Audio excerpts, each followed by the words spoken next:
السلام علیکم ورحمة الله وبرکاته ومغفرته. یو محترم پوښتنه کړې ده چې په دا حرمین شریفینو کې چې کوم ائمه وتر راکوي هغه په 2 سلام سره.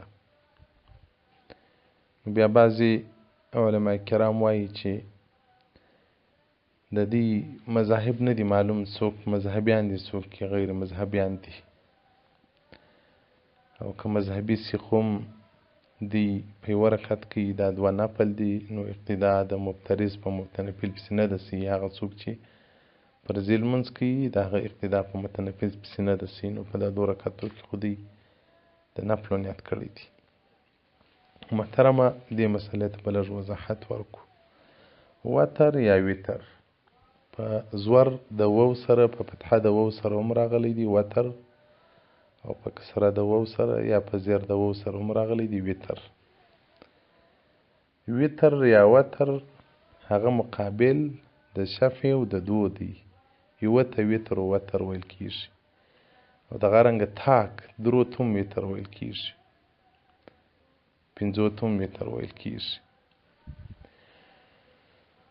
نو ائمه ثلاثه لکه امام ابي یوسف و امام احمد امام زفر دا وایي چې وتر سنت دی. امام ابو حنیفه رحمة الله علیه واجب دی، او د حنابلو مذهب دا دی چې وتر سنت مؤکد دی، اقل 1 رکعت دی، زیات 11 رکعت. او د شافعیو مذهب دا دی چې وتر سنت مؤکد دی، اقل 1 رکعت، کم اندازه 1 رکعت دی، اکثر 11 رکعت دی. نو زموږ په مذهب کې د امام ابو حنیفه رحمة الله علیه قول دا دی چې وتر 3 رکعت دی په 1 سلام سره، دا واجب دی. صاحبین وایي دا سنت دی. شافعیه وایي چې سنت مؤکد دی، اقل 1 رکعت دی، اکثر 11 رکعت دی. شافعیه وایي چې دا 1 رکعت دی جلا کوي، متصل دی نه کوي له دا نورو سره. خو که داسې څوک په امام پسې درېدی، اوس لکه په حرمینو شریفینو کې چې احناف هم پسې درېږي وایي په هغه ځای کې نو امام ته پکار دا ده چې متصل یې وکړي، منفصل جلا یې ونه کړي. نو دلته اختلاف دی د فقهای کرامو. بعضې فقهای کرام وایي شافعیو که وتر په 1 سلام کاوه، د 3 رکعته په 1 سلام کوه، که څوم دوی سنت بولي موږ واجب بولي، زموږ اقتدا پسې ده. او که وتر په 2 سلام باندې کول، نو په دغه صورت کې د خارج د لمانځه څخه سو اقتدا نه ده ورپسې. او بعضې نور علما بیا وایي چې هغه که په 2 سلامو سره کوي قطع د رکعتینو کوي، 2 رکعته ځان ته وکړي، 1 ځان ته وکړي، هم پسې ورسېده، ځکه ته حکما په لمانځه کې یې. او د مالکیو مذهب دا دی چې وتر سنت مؤکد دی. دا د هغه مؤکداتو څخه دي، لکه 2 رکعته د طواف موږ واجب بولو، دی یا سنت مؤکد بولي. الفقه على المذاهب الاربعه صفحه 308 صلاة الوتر یا صلاة الوتر. اوس نو بحر رائق جلد 2 صفحه 80 باب الوتر والنوافل دې ته پوره وضاحت ورکړی دی. او دغه رنګه عرف الشذي على الترمذي جلد 1 صفحه 104 باب ما جاء في فصل الوتر. او دغه رنګه معارف سنن جلد 4 صفحه 170 باب ما جاء في الوتر یا وتر. نو علامه محمد انور شاه کشمیر رحمة الله علیه وایي اقتدا شاته تر شافعي سیده که څوم دی پر 2 رکعت سلام وګرځي.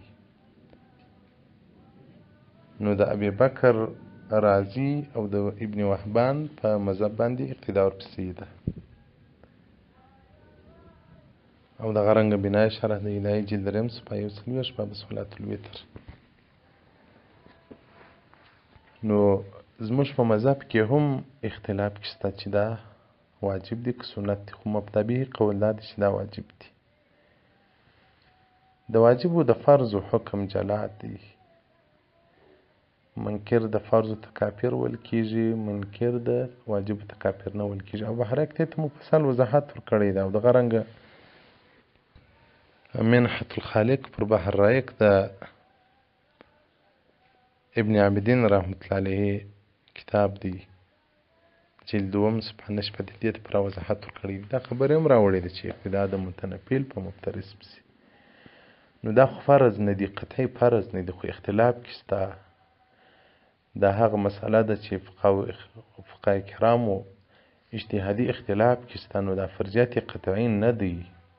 نو چې دلته څوک دا سوال کوي و اقتدا د مفترض په متنفل پسې راغله، نو خو د دوی فرضیات قطعي نه دی، دا وجوب قطعي نه دی. خو زموږ په مذهب کې اختلاف کې شته. صاحبین سنت بولی، امام صاحب واجب بولی، شافعی سنت بولی، حنابلای سنت بولی، مالکی سنت بولی. شافعی وای سنت دی اقل یو رکعت دی، زیات 11 رکعت دی، برکت 3 وکي که 15 وکي وای صحیح دی. دا چې اوس په حرمینو کې کېږي یا په نورو اسلامي ممالکو کې دا کوم علما کوي، دا به په دغه د حنابلاو د شافعیو په مذهب باندې یي، ځکه هغه وایي 11 رکعت او 1 رکعت، نو تر 11 نه زیات نه کوي. زموږ مذهب په 3 رکعته باندې انتهای 3 رکعته ده، ابتدا او انتهای سره 3 ده. هغه 3 رکعته که سنت دي د صاحبینو پر قولم 3 دي، که واجب دي د امام صاحب پر قولم 3 دي. نو دغه ائمه چې کوي دا د 3 رکعته عقیده دی ورته لري، خو په 2 سلام سره کوي، نو خو دوی سنت بولي. نو زموږ مذهب واجب بولي، ماسې ولا صاحبینو. نو چې دغه مسئله اختلافي سوه، د مجتهدینو کې اختلاف سو، نو په دغه خاطر باندې اقتدا د مفترض په متنفل پسې نه راځي. او بعضې علما هغه دلایل وړاندې کوي چې رد المحتار د امامت په بحث کې وایي په هغه چا پسې ستا اقتدا نه ده صحیح که ستا په مذهب باندې هغه خارج د لمانځه څخه و، یا ستا په مذهب باندې هغه منافي د لمانځه څخه. اوس لکه د یو چا د بدن څخه وینه راوځي، د شافعي، نو ستا اقتدا نه ده پسې ورسئ، ځکه ستا په مذهب باندې د اودس مات سو.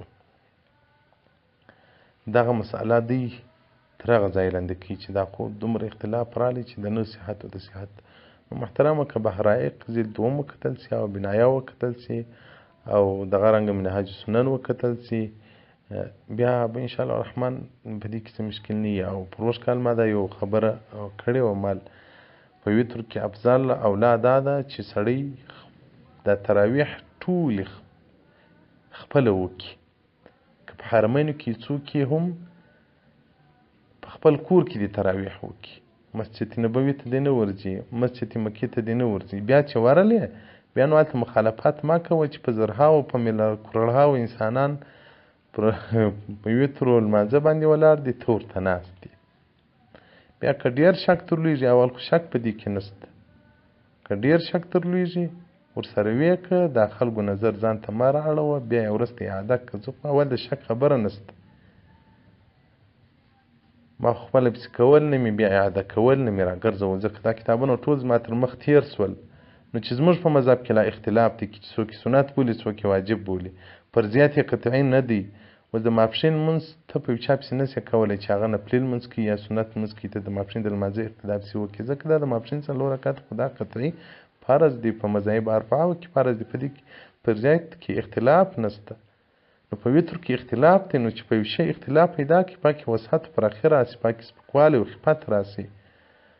نو زه نه پوهېږم چې پخواني علما چې په مدینه منوره کې وه هغو نه ولې نه کول، د هغو کار دی، زه پر هغو باندې رد نه لرم. نو داسې اوس ګوره ډېرې مسایل شته په حرمینو کې چې دغه نه تاسې پوښتنه کړې ده، دغه د مازدیګر لمونځ قبل الوقت دی زموږ په مذهب، ځکه زموږ مذهب دا دی چې تر مثلینو بعد به د مازدیګر لمونځ کېږي. اوس دلته په حرمینو کې یا په نورو اسلامي ممالکو کې هغه د مازدیګر لمونځ تر 2 چندې نه مخکې کېږي. نو خو زموږ مذهب دا دی چې قبل الوقت لمونځ نه دی صحیح، بعد الوقت قضا دی ادا نه سوه. نو دلته بیا چې د مازدیګر لمونځ تاسې کوئ، دا لمونځ تاسې ولې پسې کوئ؟ دا خو بیا په کورو کې کوئ، بیا حرمینو ته راځئ، دغه نفره هم لمونځ پسې کوي، دا که عالم دی که عامي دی په دې پسې لمونځ کوي. او دغه رنګه په مکة المکرمه کې چې فقهای کرام د محاذات مسئله راغی چې په صف کې ښځه ودرېده څو خلکو لمونځ فاسدېږي، بیا د ستا صف فاسدېږي. نو په مکه مکرمه کې خو امکان نه لري چې زموږ پر مذهب باندې د یو لمونځ صحیح سي، ټول فاسد دي، ټول فاسد دي. نو هلته بیا ولې موږ لمونځ کوو؟ ګوره دغه د محاذات مسله هم اجتهادي ده، اختلاف دی. نو چې اختلاف سو موږ پروا نه لري، قطعي نه ده. نو چې اختلافي سوله وسعت پیدا کېږي. دغه رنګه ده د وتر مسله. زما یو استاد و چې حاجي تکریم ده راته وویل دا لمونځونه په حرم مکي کې کوه، بیا ورته اعاده کوه راګرځه وایه. ما لولي ویل دا د محاذات مسله. نو بیا پر مخ ته مځکه چې څه علما ګرځي که څه خلک ګرځي چې زما عقیده ده او زما په علم زما په پوه باندې چې ما ته په علمي انداز باندې را معلوم دی چې د ده مثل په دا اوس موجوده دور کې ما ته نه دی را معلوم. دا کوي زه نه یم په خبر، دا بیا ځان ته خبره ده. زما مرشد و زما پیر دی، هغه ته بیا زه ورغلم. ما دغه لمونځونه ځان ته څنګه کوم؟ د ډېر هغه زما استاد چې و هغه د ده شاګرد تېر شوی دی، د ډېر خوا بده که هغه ته ډېر درد رالی. ویل دی دا څنګه خبر تا ته کوي چې لمونځونه بیا راګرځوه یې. ویل دا اجتهاد مستدفعي مسله ده، اجتهادي مسله ده، اختلاف کې راغلی د خپل منځ کوه. نو بیا ته شک هم نه دی کې راولېدلی. نو په دغه اختلافي مسایلو کې چې د فقهای کرامو د مجتهدینو اختلاف راغلی، په حق کې دومره تشدد ده، دومره دغه کول چې پر یو چا باندې ناحق خبرې کول، یو څوک ناحقه متهمول، دا به زه زما په فکر بې انصافي بولم. که څوک په حرمینو کې لمونځ پسې کوي دي که نه کوي نه دي کوي، زما په څه چې څوک ما څه پوښتنه وکړي چې زه یې وکړم که نه وکړم، زه ورته ویم ویک او دا چې بل عالم ورته ما یې کوه، نو خو بیا دغه په کولو کې زما په کولو کوي. دا چې زما په کول کوي بیا د بل چا په کول نه کوي. والسلام علیکم ورحمة الله وبرکاته.